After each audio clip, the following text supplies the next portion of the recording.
بسم الله الرحمن الرحيم وإذ يرفع إبراهيم القواعد من البيت وإسماعيل ربنا تقبل منا إنك أنت السميع العليم. حضرات، گزشتہ درس میں ابراہیم علیہ السلام کے تعلق سے اور ان کی سیرت کے بارے میں قرآنی آیات کی روشنی میں کچھ اہم باتیں پیش کی گئی تھیں. ابراہیم علیہ السلام اور اسماعیل علیہ السلام سے متعلق آیات کی روشنی میں اہم باتیں پیش کی جا رہی ہیں.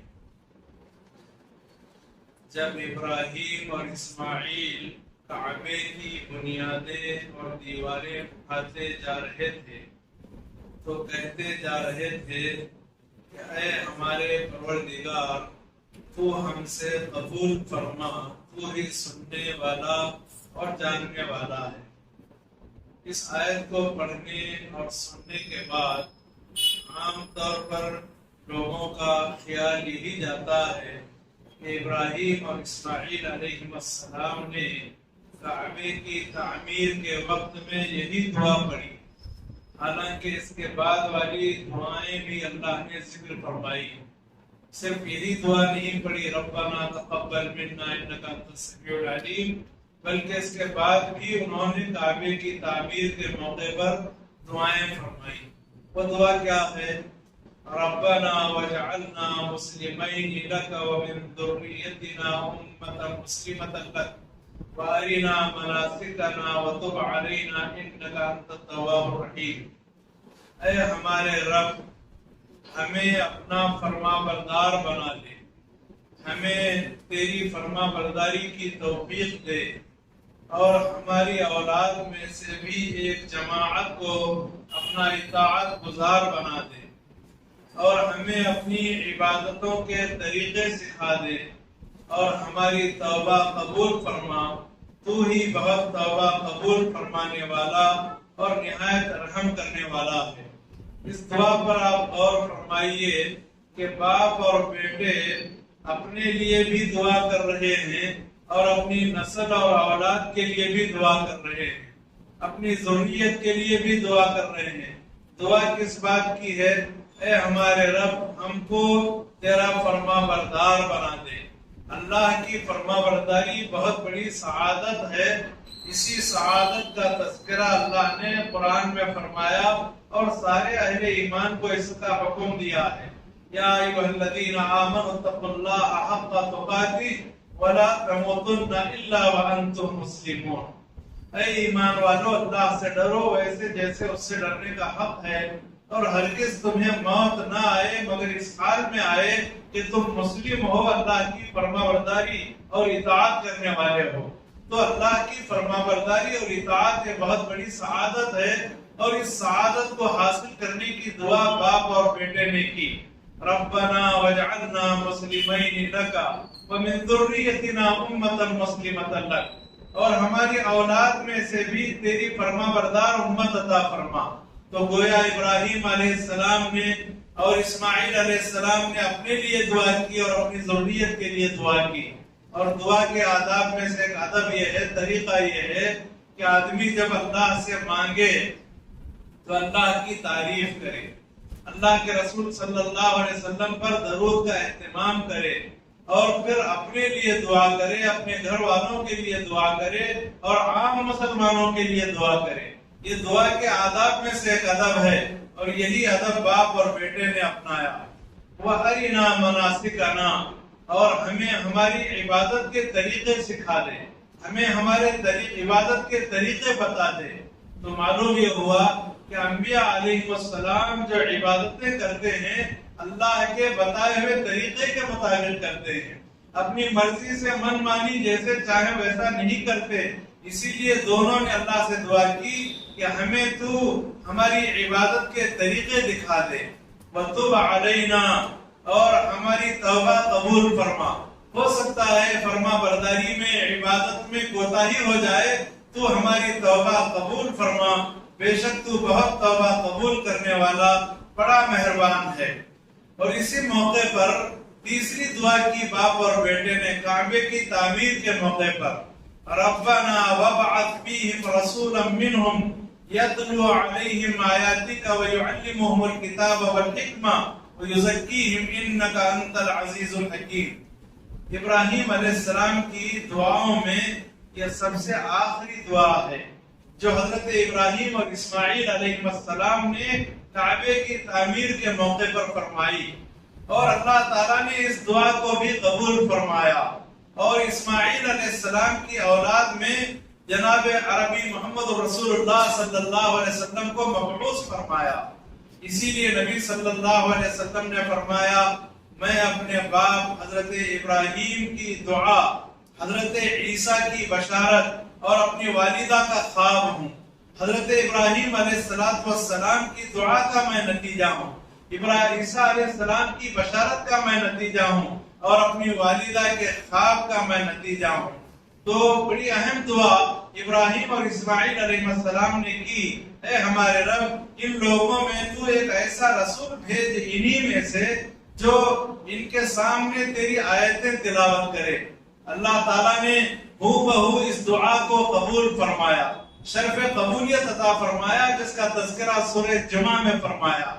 چنانچہ اللہ رب العالمین نے اللہ کے رسول صلی اللہ علیہ وسلم کو رسول بنا کر مبعوث فرمایا، اور رسول لوگوں کے سامنے اللہ کی آیتیں تلاوت کرتے تھے، اور دعا کی کہ ایسے رسول کو بھیج لوگوں کو کتاب اور حکمت کی تعلیم دے، یعنی قرآن اور حدیث کی تعلیم دے۔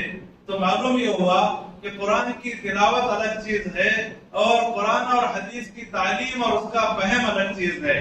قرآن کی تلاوت کا بھی ثواب ملے گا، اور قرآن اور حدیث کے فہم کا بھی ثواب اور اجر ملے گا۔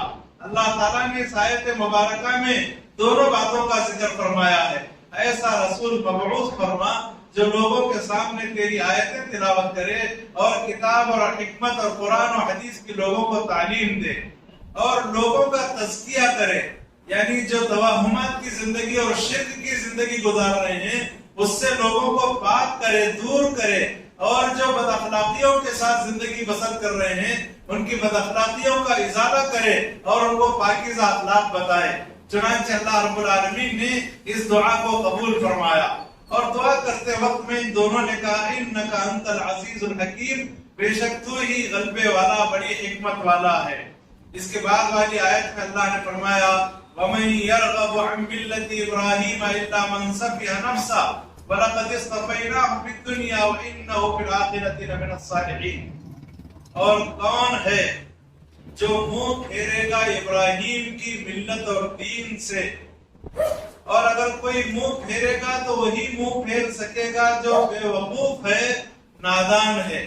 اس لیے کہ ملت ابراہیم نام ہے ملت توحید کا، دین توحید کا۔ جو بھی ملت ابراہیم سے اعراض کرے گا وہ نادان ہے، اور یقیناً ہم نے اس کو دنیا میں چن لیا ہے۔ یعنی اللہ تعالیٰ نے فرمایا کہ ابراہیم کو ہم نے دنیا میں چن لیا ہے، رسالت کے لیے، نبوت کے لیے، خلیلی کے لیے ہم نے اس کو دنیا میں چن لیا ہے، اور بے شک وہ آخرت میں ضرور نیک لوگوں میں سے ہوگا، اور نیک لوگوں میں سے ہے۔ حضرت ابراہیم علیہ السلام کے تعلق سے اللہ نے جو انعام فرمایا ان پر، اس کا ذکر فرمایا کہ ہم نے اس کو چن لیا ہے۔ سبحان اللہ، ابراہیم علیہ السلام کو یقیناً چن لیا ساری آسمانی کتابوں کے لیے اور سارے رسولوں کے لیے، اسی لیے ابراہیم علیہ السلام کو ابو الانبیاء کہا جاتا ہے۔ تو اللہ تعالیٰ نے ان کو منتخب فرما لیا، اور آخرت میں یہ نیکوکار میں سے ہیں۔ رب العالمین نے فرمایا کہ یہ جو فضیلت حاصل ہوئی ہے ابراہیم علیہ السلام کو، اس کی وجہ کیا ہے؟ اتنا بڑا رتبہ جو ابراہیم علیہ السلام کو ملا ہے کہ اللہ نے ان کو خلیل بنایا، رسول بنایا، نبی بنایا، ابو الانبیاء بنایا، اور امتحانوں میں، آزمائشوں میں کامیابی عطا فرمائی۔ اتنا جو بڑا مرتبہ اللہ نے ان کو عطا کیا، اس کی وجہ کیا ہے؟ اللہ نے بعد کی آیت میں وجہ بیان فرمائی، اِذْ قَالَ لَهُ رَبُّهُ أَسْلِمْ قَالَ أَسْلَمْتُ لِرَبِّ الْعَالَمِينَ۔ جب کبھی بھی انہیں ان کے رب نے کہا تو فرما بردار ہو جا، تو انہوں نے کہا میں نے رب العالمین کی فرما برداری کر لی۔ تو فرما برداری کی وجہ سے اطاعت گزاری کی وجہ سے اللہ رب العالمین نے ابراہیم علیہ السلام کو یہ مقام اور یہ مرتبہ عطا فرمایا. اور صرف انہوں نے اطاعت ہی نہیں کی بلکہ اپنی اولاد کو اطاعت کرنے اور کلمہ اسلام کے لازم پکڑنے کی وصیت فرمائی. ووصى بها ابراہیم وبنیہ ویعقوب یا بنی ان اللہ اصطفى لكم الدین فلا تموتن الا وانتم مسلمون. اسی کی وصیت ابراہیم اور یعقوب نے اپنے بیٹوں کو کی. یعنی کس بات کی؟ کلمہ اسلام کی. اطاعت گزاری کی وصیت ابراہیم علیہ السلام نے کی اور یعقوب علیہ السلام نے کی. وصیت کسے کہتے ہیں؟ وصیت تاکید کرنے کو کہتے ہیں. تاکیدی حکم کو وصیت کہتے ہیں. اور عام طور پر لوگ یہ سمجھتے ہیں کہ انتقال سے پہلے اگر کوئی شخص انتقال ہونے جا رہا اس کا اور اس سے پہلے کوئی اہم بات کہتا ہے تو لوگ اسی کو وصیت سمجھتے ہیں. یقیناً وہ بھی وصیت ہے، لیکن آدمی صحت مند ہے، اچھی حالت میں ہے، تب بھی اپنی اولاد کو اگر تاکید کر رہا ہے دین کی، شریعت کی، اچھے اخلاق اور کردار کی، تو وہ بھی وصیت ہے. تو ابراہیم اور یعقوب علیہ السلام نے اپنے بیٹوں کو کلمہ اسلام کی وصیت کی اور کہا اے میرے بیٹو، بے شک اللہ نے تمہارے لیے دین کو چن لیا ہے. یہاں دین سے مراد دین اسلام ہے، اس لیے کہ سارے نبیوں کا دین دین اسلام تھا. شریعت الگ تھی، سارے نبیوں کا دین دین اسلام تھا. اسی لیے اللہ نے کہا ان الدین عند اللہ الاسلام، بے شک دین اللہ کے پاس اسلام ہے. اللہ نے اسی لیے فرمایا الیوم اکملت لکم دینکم واتممت علیکم نعمتی ورضیت لکم الاسلام دینا، کہ آج کے دن میں نے تمہارے لیے تمہارے دین کو مکمل کر دیا ہے اور اپنی نعمت کو تمام کر دیا ہے اور میں تمہارے لیے دین اسلام سے راضی ہوا. تو یہاں دین سے مراد دین اسلام ہے.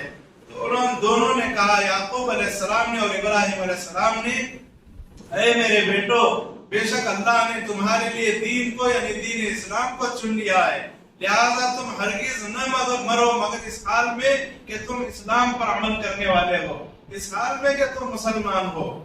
اور ایک آیت پڑھ کر میں اپنے درس کو انشاءاللہ تکمیل تک پہنچاؤں گا. ام کنتم شہداء اذ حضر یعقوب الموت اذ قال لبنیہ ما تعبدون من بعدی قالوا نعبد الہک و الہ آبائک ابراہیم و اسماعیل و اسحاق الہ واحد ونحن له مسلمون. کیا یعقوب کی موت کے وقت تم لوگ موجود تھے؟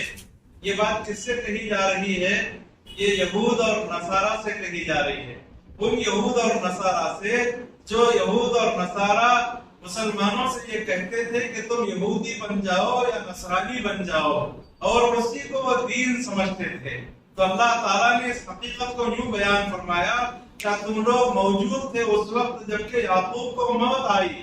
تو معلوم ہوا کہ یعقوب علیہ السلام کے انتقال کے وقت میں اللہ کے رسول کے زمانے کے یہود اور نصارہ موجود نہیں تھے. تو اللہ تعالیٰ گویا یہ بتانا چاہتا ہے کہ تم لوگ یعقوب کی موت کے وقت تو موجود نہیں تھے. تم کیسا دعویٰ کرتے ہو کہ یہودیت یعقوب کا دین تھا، نصرانیت یعقوب کا دین تھا؟ تمہارا یہ دعویٰ غلط ہے.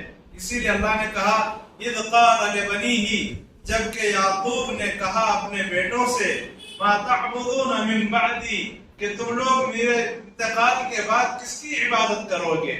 قالوا، ان بیٹوں نے کہا، یعقوب علیہ السلام کے بیٹوں نے جواب دیا، نعبد الہک و الہ آبائک، ہم عبادت کریں گے آپ کے معبود کی اور آپ کے باپ دادا ابراہیم، اسماعیل اور اسحاق کے معبود کی جو ایک ہی معبود ہے.